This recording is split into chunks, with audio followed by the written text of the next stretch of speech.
All welcome back in my YouTube channel Kaushik classes. आज का अपना जो टॉपिक है वो है डार्लिंगटन पेयर। अपना चल रहा था chapter transistor at high frequency. इसी चैप्टर को अपन कंटिन्यू करते हैं। काफ़ी इम्पोर्टेंट टॉपिक है। तो देखो डार्लिंगटन पेयर क्यों डिज़ाइन किया गया। तो देखो पहले अपन ने स्टडी किया इमीटर फॉलोवर। इमीटर फॉलोवर जो है हाई इनपुट इम्पीडेंस और हाई करंट गेन प्रोवाइड नहीं कर पाता। अगर अपने को हाई इनपुट इम्पीडेंस और हाई करंट गेन की आवश्यकता है तो अपने को डार्लिंगटन पेयर डिज़ाइन करना पड़ेगा। ठीक है, तो डार्लिंगटन पेयर से अपन क्या करते हैं, हाई करंट गेन और हाई इनपुट इम्पीडेंस प्राप्त करते हैं। देखो अपने को पता है कॉमन कलेक्टर कॉन्फ़िगरेशन जो है उसका इनपुट इम्पीडेंस हाई होता है। तो इस सर्किट में अपन क्या करेंगे, दो कॉमन कलेक्टर एम्पलीफायर को कैस्केड में कनेक्ट करेंगे। यानी फर्स्ट स्टेज का आउटपुट जो है सेकंड स्टेज का क्या होगा, इनपुट होगा। तो देखो सर्किट में चलते हैं। अपन ने दो कॉमन कलेक्टर एम्पलीफायर लिए, दोनों को कनेक्ट कर दिए। यानी जो पहले का आउटपुट है सेकंड का क्या है, इनपुट है। दोनों के कलेक्टर को अपन ने कनेक्ट कर दिया है।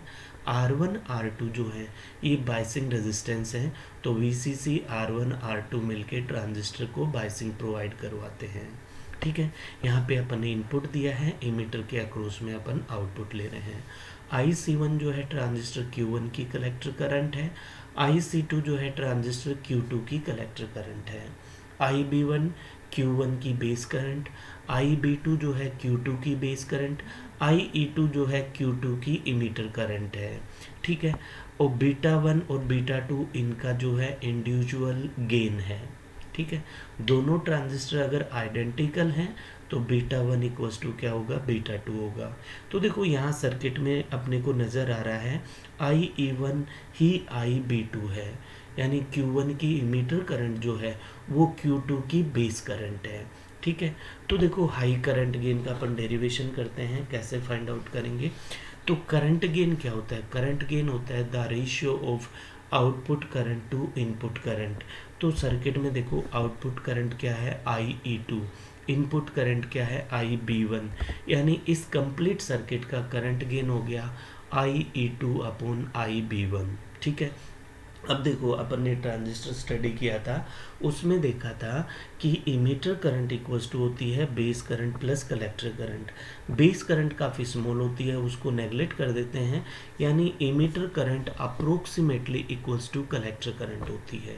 ठीक है, और कलेक्टर करंट क्या होती है, collector current IC equals to beta IB होती है। ठीक है, यानी अपने पास IE2 इक्वल्स टू क्या हो जाएगी, E2, यानी ट्रांजिस्टर Q2 की इमीटर करंट B2 IB2। ठीक है, तो अपन ने क्या किया, IE2 को रिप्लेस करके यहाँ पुट कर दिया बीटा 2 IB2 अपॉन IB1। ठीक है, अब देखो IB2 जो है, IB2 सर्किट में देखो अभी बताया था IB2 किसके इक्वल है, IE1 के, इमीटर करंट के Q1 की के। तो IB2 इक्वल्स टू IE1। ठीक है, अब अपन क्या करते हैं, IB2 का अपन ने रिप्लेस कर दिया IE1 से। IE1 इक्वल्स टू IC1 और IC1 इक्वल्स टू क्या है, बीटा 1 IB1। तो अपन ने IE1 को रिप्लेस करके क्या कर दिया, beta 1 IB1 upon IB1। IB1 से IB1 कैंसिल हो गया, यानी करंट गेन इक्वल्स टू आ गया बीटा 1 इंटू बीटा 2। क्या आ गया, बीटा 1 इंटू बीटा 2। ठीक है, यदि अपने पास दोनों ट्रांजिस्टर आइडेंटिकल हैं तो beta 1 equals to beta 2 equals to क्या आ जाएगा, बीटा, यानी करंट गेन इक्वल्स टू क्या आ गया, बीटा स्क्वायर।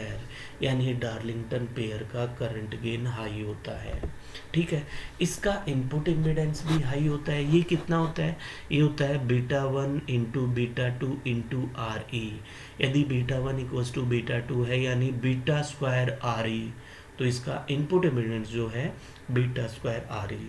इसका करंट गेन अपन ने फाइंड आउट किया ही है, वो बीटा स्क्वायर है। इसका आउटपुट इम्पीडेंस लो होता है। ठीक है, इसका वोल्टेज गेन जो है यूनिटी होता है, ये एक तरह से जो है इमीटर फॉलोवर होता है। ठीक है, इसके अगर एडवांटेज देखा जाए तो मेन एडवांटेज तो ये है कि इसका इनपुट इम्पीडेंस एक्सट्रीमली हाई होता है, मेगा ओम होता है। और इसका जो है करंट गेन भी हाई होता है और आउटपुट इम्पीडेंस लो होता है। अगर डिसएडवांटेज देखें तो देखो, मैंने अभी सर्किट में बताया है तुम लोगों को कि इसके सर्किट में जो फर्स्ट स्टेज का आउटपुट है वो सेकंड स्टेज का इनपुट है, यानी फर्स्ट स्टेज की जो लीकेज करंट है वो सेकंड स्टेज के द्वारा एम्पलीफाई होगी, यानी इसकी लीकेज करंट क्या हो जाएगी, ज़्यादा हो जाएगी। तो इस कारण से इसके जो है 3 या 4 स्टेज संभव नहीं है। ठीक है। नेक्स्ट इसकी ड्रॉबैक है कि इसका जो आउटपुट इम्पीडेंस है वो इमीटर रेजिस्टेंस पे डिपेंड करता है। ठीक है। आउटपुट इम्पीडेंस जो है जो आउटपुट इम्पीडेंस है इमीटर रेजिस्टेंस आर ई पर डिपेंड करता है, अर्थात जो है ये फर्स्ट स्टेज सिंगल स्टेज से अधिक होता है। ठीक है। मेन एप्लीकेशन तो देखो, इसका इनपुट इम्पीडेंस ज़्यादा है, यानी इसको इम्पीडेंस मैचिंग में यूज़ लेते हैं। सेकंड, वोल्टेज स्वीप सर्किट में भी यूज़ लेते हैं। साटूथ वोल्टेज जनरेशन में भी यूज़ लेते हैं।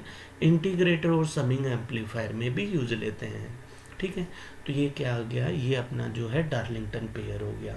अगर इसमें कोई डाउट हो तो आप मेरे को कमेंट करके पूछ सकते हो। Thank you for watching this video.